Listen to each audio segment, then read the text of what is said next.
Eh bien, merci Rodolphe. Je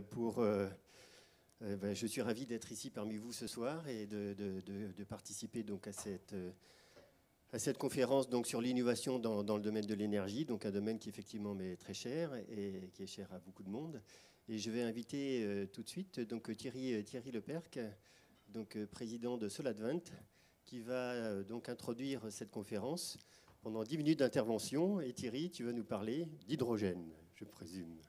Notamment donc, un sujet qui fait l'actualité en ce moment, un sujet extrêmement important.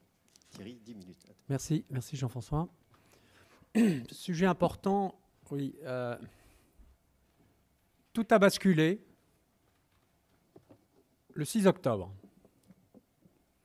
Ah non pas le 6 octobre 1973. Certains d'entre nous se souviennent peut-être de ce 6 octobre 1973. C'est le jour où l'attaque des forces arabes contre Israël ont déclenché dans la soirée une réunion à Vienne qui s'est traduite par l'augmentation immédiate de x4 des prix du pétrole et la mise en œuvre d'un embargo dont certains se souviennent.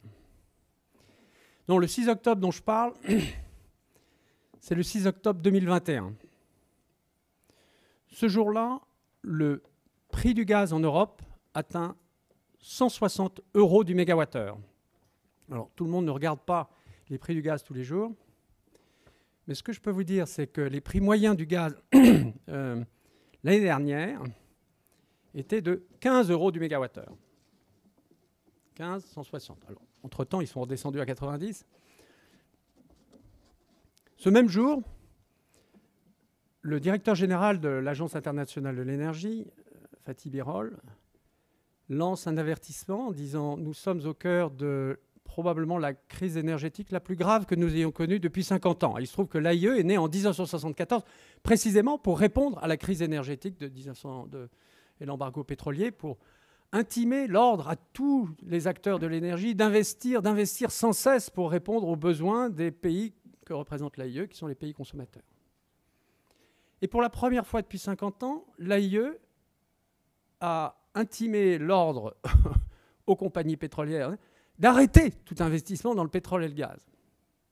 Alors, cet ordre a été bien compris, puisque depuis 2014, les prix ont baissé les investissements dans ce secteur ont baissé de 60%. Où est-ce que je veux en venir? C'est que nous connaissons aujourd'hui la première crise énergétique de la transition énergétique. L'effondrement de l'offre, parce que c'est de ça qu'on est en train de voir, de combustibles fossiles, se traduit par une explosion des prix, et pour la première fois depuis 50 ans, par une grève complète de l'investissement des compagnies pétrolières, des pays pétroliers. Alors qu'est-ce qu'a dit Fatih Birol? On pourrait dire que c'est un irresponsable. Qu'est-ce qu'il a dit? Il s'est adressé au monde et au pays, il leur a dit « Réveillez-vous, nous avons besoin, je cite, de 80 millions de tonnes d'hydrogène vert d'ici 2030. » Alors encore, vous allez me dire 80 millions de tonnes, c'est quoi? C'est 5 000 milliards d'investissements à faire, 5 000 milliards d'ici 2030. C'est à peu près les 500 milliards d'investissements, 500 milliards qui sont nécessaires, qui manquent aujourd'hui dans l'investissement en upstream pétrolier et gazier mondial.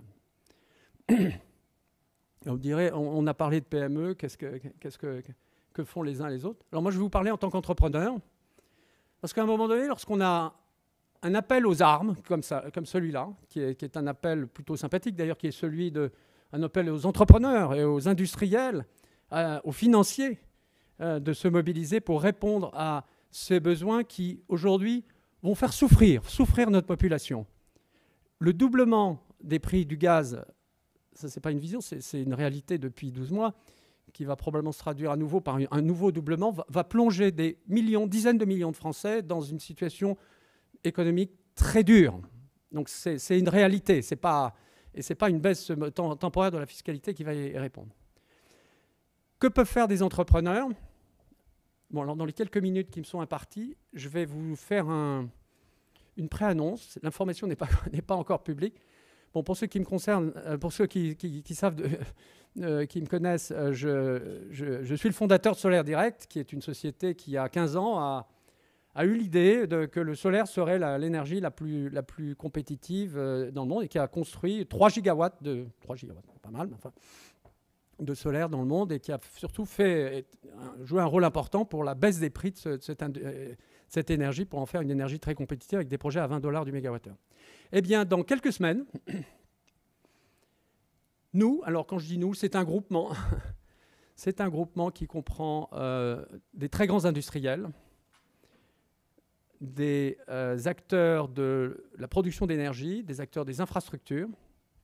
Alors ce groupement, il existe déjà en filigrane dans une initiative que nous avons montée qui s'appelle HyDeal. HyDeal, c'est HYDEL, c'est un groupement qui projette de produire 3,6 millions de tonnes d'hydrogène en 2030. Vous voyez, on n'est pas complètement à la hauteur de ce que demande monsieur Birol, mais on n'est pas très très loin dans la taille.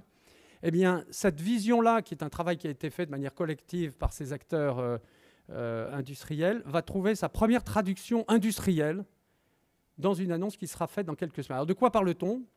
Là encore, je ne peux pas vous donner tous les détails parce que les sociétés sont cotées, mais on parle de la livraison de 200 000 tonnes d'hydrogène dans un premier temps pour permettre à un géant de la sidérurgie de décarboner complètement sa production d'acier, de produire dès 2025 l'acier nécessaire à la construction de véhicules zéro carbone chez Daimler-Benz et chez Volvo, puisque c'est ces acteurs-là qui ont décidé de le faire. Nous allons aussi pouvoir fournir cet hydrogène pour la chimie, pour permettre la production d'engrais zéro carbone.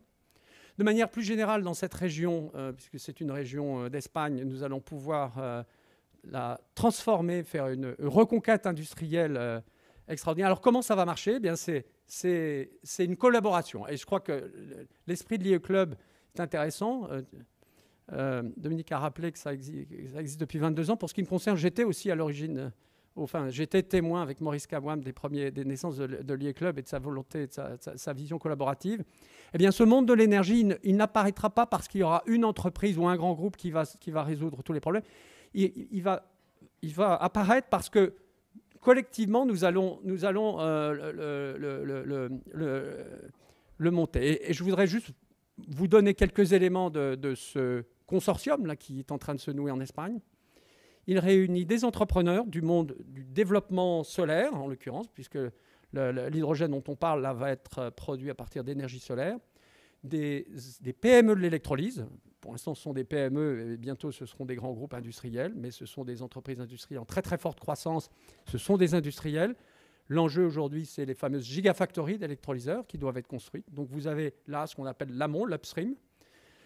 C'est des gigawatts qui doivent être mis en œuvre d'ici 4 ans. Nous avons aussi des opérateurs d'infrastructures, en l'occurrence un qui va nous construire 1000 km de conduites dédiées, des stockages souterrains. Et puis nous avons en aval, alors je vous ai parlé de sidérurgie, je vous ai parlé de chimie, mais nous avons surtout des centaines d'utilisations qui vont se développer. Et où va se nicher l'imagination entrepreneuriale? Elle va se nicher là.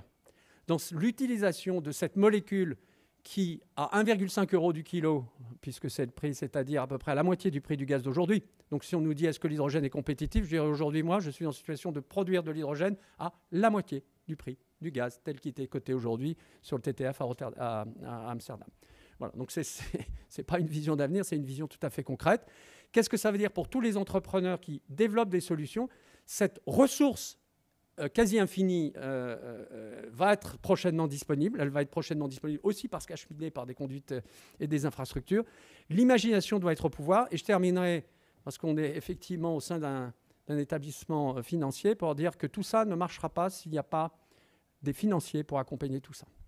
Du financement en capital, du financement en dette. Le projet dont je parle est effectivement un très très gros projet. On parle d'un financement total de 9 milliards d'euros. Mais il n'y aura pas que simplement des projets de cette taille. Il y aura des centaines de projets de toute taille qui vont naître. La seule chose, c'est qu'aujourd'hui, il faut se retrousser les manches. Je voudrais saluer mon ami Philippe Boucli ici qui essaie d'animer tous les acteurs de l'hydrogène en France, les gros, les petits, les moyens, de manière très œcuménique, n'est-ce pas Philippe? Mais ce qui est important surtout, c'est de dire que l'hydrogène n'est pas, et je voudrais terminer là-dessus, n'est pas un gadget, n'est pas une solution parmi d'autres, n'est pas... C'est le cœur de cette transformation énergétique, parce que c'est la transformation de ressources renouvelables qui sont aujourd'hui devenues extrêmement compétitives et dont les ressources sont quasiment infinies, si on parle du solaire et de l'éolien, notamment dans les endroits où il y en a beaucoup, en une molécule qui peut remplacer le pétrole, le gaz et le charbon dans tous leurs usages. D'ailleurs, je fais un peu de publicité, le titre d'un livre que j'ai écrit il y a 2 ans, qui est toujours aussi pertinent, qui s'appelle « L'hydrogène, le nouveau pétrole ». C'est le moment. Et donc, je pense qu'on se souviendra effectivement du 6 octobre 2021, peut-être en mieux d'ailleurs, j'espère que du 6 octobre 1973. Cette révolution est en marche et c'est à nous de la construire, nous, entrepreneurs, nous, financiers et citoyens aussi. Merci.